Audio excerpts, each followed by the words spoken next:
Be at ease, Haplo. Come in and make yourself comfortable. Sit down. There are no formalities between us. Allow me to fill your glass. We drink what was once called the stirrup cup. A salute to your long journey. You like the port? My talents are many and manifold, as you know, but I begin to think that only time, not magic, can produce a truly fine port. At least that's what the old books teach. I've no doubt our ancestors were right about that, no matter how wrong they were in other things. There is something about the drink I miss, a warmth, a mellowness that comes with age. This port is too harsh, too aggressive. Fine qualities in men, Haplo, but not in wine. So you are prepared for your journey? Is there any need or want I can satisfy? Say so, and it's yours. Nothing? I do envy you. My thoughts will be with you every moment, waking and sleeping. Another salute to you, Haplo, my emissary to an unsuspecting world. And they must not suspect. I know we've been over this before, but I want to stress this again. The danger is great. If our ancient enemy catches even the slightest hint that we've escaped their prison, they will move land, sea, sun, and sky, as they did once, to thwart us. Sniff them out, Haplo. Sniff them out as that dog of yours sniffs out a rat. But never let them catch a whiff of you. Let me refill your glass. Another salute. This one to the Sartan. You hesitate to drink? Come, I insist. Your rage is your strength. Use it. It will give you energy. Therefore, to the Sartan. They made us what we are. How old are you, Haplo? You have no idea? I know. Time has no meaning in the labyrinth. Let me think. When I first saw you, you looked to be just over 25 years. A long life for those of the labyrinth. A long life, and one that had almost ended. How well I remember that time, 5 years ago. I was about to re-enter the labyrinth when you emerged, bleeding, barely able to walk, dying. Yet you looked up at me with an expression. I will never forget it. Triumph.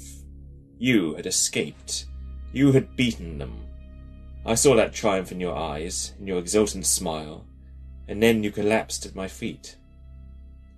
It was that expression which drew me to you, dear boy. I felt the same when I escaped from that hell so long ago. I was the first one to make it through alive. Centuries ago, the Sartan thought to defeat our ambition by sundering the world that was ours by right and throwing us into their prison. As you well know, the way out of the labyrinth is long and tortuous. It took centuries to solve the twisting puzzle of our land. The old books say the Sartan devised this punishment in hopes that our bounding ambition and our cruel and selfish natures would be softened by time and suffering. You must always remember their plan, Haplo. It will give you the strength you'll need to do what I ask of you. The Sartan had dared to assume that, when we emerged into this world, we would be fit to take our places in any of the 4 realms we chose to enter. Something went wrong. Perhaps you'll discover what it was when you enter Deathgate. It seems, from what I've been able to decipher in the old books, that the Sartan were to have monitored the labyrinth and kept its magic in check, but, either through malicious intent, or for some other reason, they forsook their responsibility as caretakers of our prison. The prison gained a life of its own, a life that knew only one thing: survival. And so, the labyrinth, our prison, came to see us, its prisoners, as a threat. After the Sartan abandoned us, the labyrinth, driven by its fear and hatred of us, turned deadly. When at last I found my way out, I discovered the Nexus, this beautiful land the Sartan had established for our occupation. And I came across the books.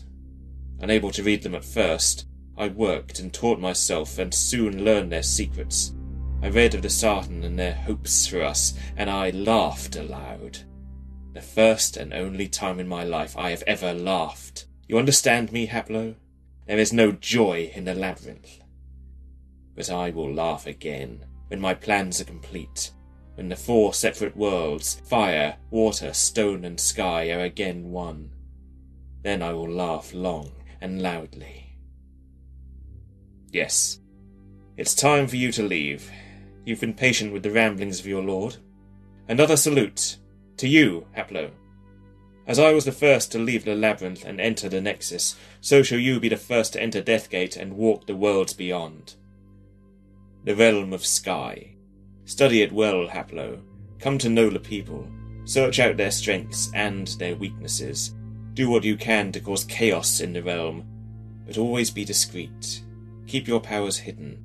Above all, take no action that will draw the attention of the Sartan, for if they discover us before I am ready, we are lost.